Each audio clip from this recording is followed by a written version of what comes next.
Hey everybody, welcome back. Today we're talking about Cotton Rock&Roll, a brand new Cotton game in the series that's kind of following that flurry of Cotton remakes and ports and all that Cotton goodness that came out in 2021. If you play the other Cotton games and you're used to that style and you're used to retro shooters, you're really going to like this one. This is a retro shooter meeting a modern shooter. It's a cute 'em up with a ton of charm. Adorable chibi witches flying around shooting magic and doing all these different kinds of attacks because every character is so unique in this game. I don't usually play cute 'em ups that much, but the Cotton games really do get to me. They're cute, they're fun, and they're just really, really good shoot 'em ups. But how do I feel about this one? The two questions I'm answering in this review is this a game that's worth picking up if you play the other Cotton games? And is it worth that steep $40 price tag? Let's go. Just to kind of talk about the overall arc of the game, it's a horizontal shoot 'em up, tons of enemies, bosses, upgrades, all the stuff you'd see in a normal shoot 'em up. There's about 10 stages to get through in the story mode, and each level will take you maybe roughly 3 to 5 minutes. They vary in length a little bit, but they're generally around 3 to 5 minutes long, especially depending on how long it takes you to beat the boss. And there's about 8 different characters to choose from. Now, let's just quickly talk about Cotton as a character. She's the default character. She uses magic, so picking up different colored orbs in the stage will give her fairies different magic attacks to shoot out. For instance, she can shoot out a fire dragon, she can shoot out a wind tornado, and the other one I think is like a lightning, almost like a Sith lightning from Star Wars, kind of like that. And yeah, very cool, really well animated, and Cotton, she plays pretty much like she did in the old Cotton games if you played like Cotton Reboot or, the original Cotton games. And of course, tea time is back for all you people that play the old Cotton games. When you beat a stage, glasses of tea fall from the screen and you pick them up to boost your store. Get that tea. And those black cups, I don't know what's up with those. Maybe there's like sake in there or some really high quality tea, but those ones are worth more points than your typical whitish gray colored tea. I'm not even sure, charcoal, gray, whatever color they are. And yeah, there's leaderboards here and local multiplayer. So all this stuff, this is a pretty well-rounded shoot 'em up overall. There's quite a bit of content. I want to talk about the characters though. The characters are probably the biggest change in Cotton Rock&Roll. Unlike most other games where you pick the ship and it mostly just affects the aesthetics, or maybe just kind of like a stat like speed or something, every character in this game plays very differently, and they borrow a lot of mechanics from other really popular shoot 'em ups like R-Type and Savaria Delta. We talked about Cotton, let's jump into Aptly. Aptly is a lot like Cotton, but instead of using fairy magic, she can use the toss mechanic from Cotton 2. She has to get very close to an enemy, and she can grab it. And what's very cool here is you can hold the enemy and use it as a shield and just run into enemies, or you can throw the enemy back at other enemies to unleash a flurry of points. I think the mechanic is a little bit difficult to use because with Aptly you need to get right up in the enemy's faces, but it is a fun challenge. I've beaten the game with Aptly once, I find her adorable, and I have a blast playing with Aptly, even if it is a little bit harder than Cotton. The next character is Kawase. She has a toss mechanic too, although instead of just getting right up in the face of enemies, she casts a fishing rod from afar. But note that her fishing rod can only go directly horizontally across the screen. You can't throw it up, you can't throw it at any kind of angle. It's kind of fun because you can actually catch enemies from a range, although I would say the accuracy, it's a little bit harder to capture the enemies because you are throwing the fishing rod from further away. But I would say Kawase is really fun to play with as well. The next character is Luffy. Luffy is adorable, but the worst character in the game in my opinion.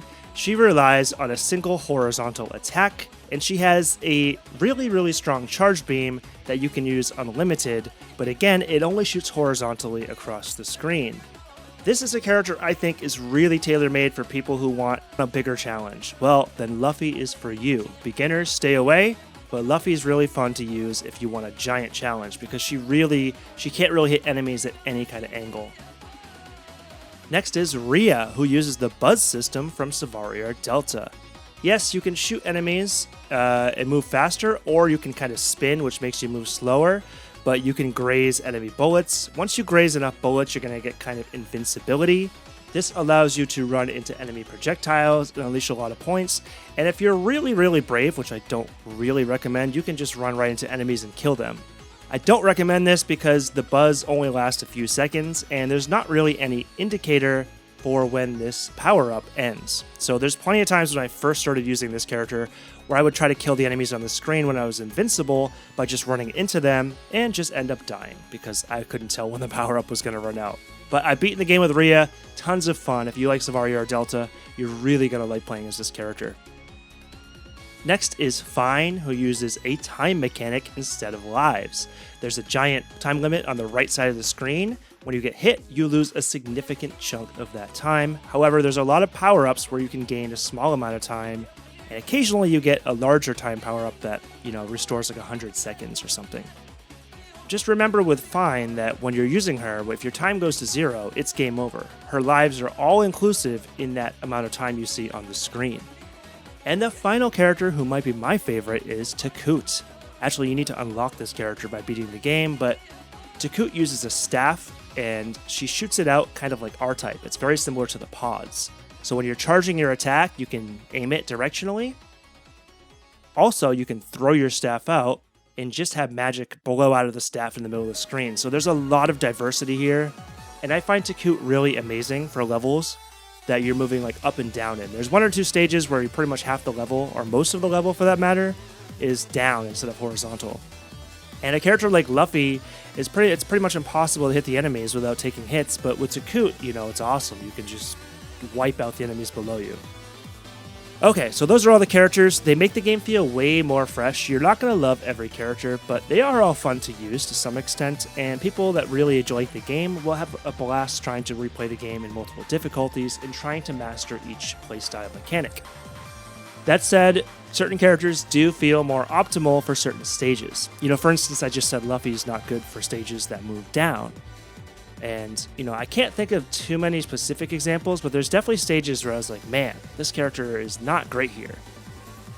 Now, on top of the level selection, after you beat the first level, you can choose pretty much any level you want. And as you keep beating the game, you're going to unlock more stages. I think there's 4 or 5 unlockable stages. They're all pretty fun.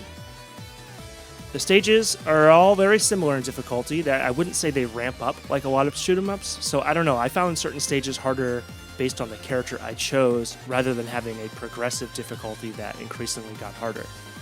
To beat the game, you typically don't need to play through every stage, so there's maybe 1, 2, or 3 stages you can kind of skip, which makes every playthrough a little bit more diverse.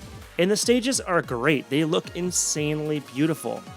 There's stuff flying in the background, there's a lot of 3D effects, very colorful, animation of the enemies, the attacks, the characters, insanely beautiful. It is really a marvel to just watch this game in action. With all the different stages you have to choose from all the characters you have to choose from, there's just so much to make this game feel less repetitive and make you want to keep replaying it. And yes, just to finish on the aesthetics, I love the aesthetics in this game. I think the graphics are stunning. And my only complaint with that is that there's sometimes so many colors and things flying on the screen that I will get hit because I can't tell if something is a projectile or an upgrade, and sometimes they feel like they're right on top of each other, and so it can be a bit too hectic. But with that said, I've never experienced slowdown. I have this game on the Switch, played it handheld, played it on the TV. I've never felt a single second of frame drop or lag, so they put so much love into making this game functional, beautiful, fun, and they just did a fantastic job. Music is also really good. It's not my favorite shmup soundtrack by any means, but I would say about half the game has a really amazing soundtrack that I'm like, yeah, I'm really digging this. This is groovy. Let's keep destroying enemies. Bump, bump, bump, bump. Yeah, take that. Bump, bump, bump, bump. Yeah, you get the picture. And then there's a few levels that have just decent music, but all the music really fits into the cute-em-up witch atmosphere. One thing that is going to be a sticking point for a lot of people is there's not really a ton of modes here. You can only really play story mode or training mode, and as you keep playing through levels in story mode, they will unlock in training mode. So, it's gonna feel like it's kind of a slim package for the asking price. But, like I said, with the amount of stages and characters to choose from, and having 3 different difficulty settings, normal, difficult, and extra, this is a very robust game that should at least give you 5 to 10 hours, if not more. I'll briefly touch on the story mode. I don't really watch story mode in shoot-'em-up games. I also have the Japanese version of this game, though it still has English. I don't know why I said that. That doesn't really mean anything. Anyway, there is a story mode in this game, and you can skip it, though. It's told in these kind of adorable little anime cutscenes. I typically skip it, and if you go in the options menu, you can choose to skip all of them without even having to skip them one at a time. So that's a really nice little feature to have. But the story's there if you want to watch witches fighting over food, and I don't know what else. I don't know what witches fight over, like who can fire the best magic spell and turn the cutest boy into a frog. Alright, and finally the difficulty. A lot of other reviewers said this game was pretty easy. I agree and disagree. I think this is easy when you compare it to like a lot of shoot 'em ups, especially games like Ikaruga, which is like impossible to beat without like adding like a shitload of continues. So Cotton is definitely not made to be like the craziest, mentally taxing shoot 'em up you've ever played. You have unlimited continues, and you'll be guaranteed to beat the game basically unless you don't want to. But I will say the later stages, like the last 3 that you can't choose, are pretty difficult, and some of the boss fights are difficult, and certain levels with certain characters are difficult. I die a lot in this game, actually. It's just that the game is very forgiving. You have unlimited continues. Unless you're really playing for points, you don't need to worry about dying too much. But yes, this game's definitely accessible. Beginners will have fun with it. Advanced players will have fun with it. And I think they made this game for everybody, and that's really, really good here. Alright, so what is my conclusion? Cotton Rock&Roll is a true love letter to the series, and it really is a contender for best game in the franchise. I wish I played more of the Cotton games. I bought the Cotton Saturn Tribute, and I was so disappointed that the frame rate and input lag was so awful. I literally sold the game because I was that angry at it. With this game, I really think it's just a continuation of what made Cotton awesome with some really nice modern implements. I love the modern graphics, the attention to detail, and it still feels like a 90s classic shoot 'em up. Is it worth the $40 price tag? Yes, I think it is. I don't usually drop that much money on shoot 'em ups, to be honest, because a lot of shoot 'em ups I play them occasionally, dabble in them. But this is one I've actually played quite a bit, and there's still so much more I can do. Like I said, I think you have at least, and I'm saying at least, 5 to 10 hours here. I definitely think people that really like the game and want to maximize their enjoyment can easily get 20 to 40 hours in this game.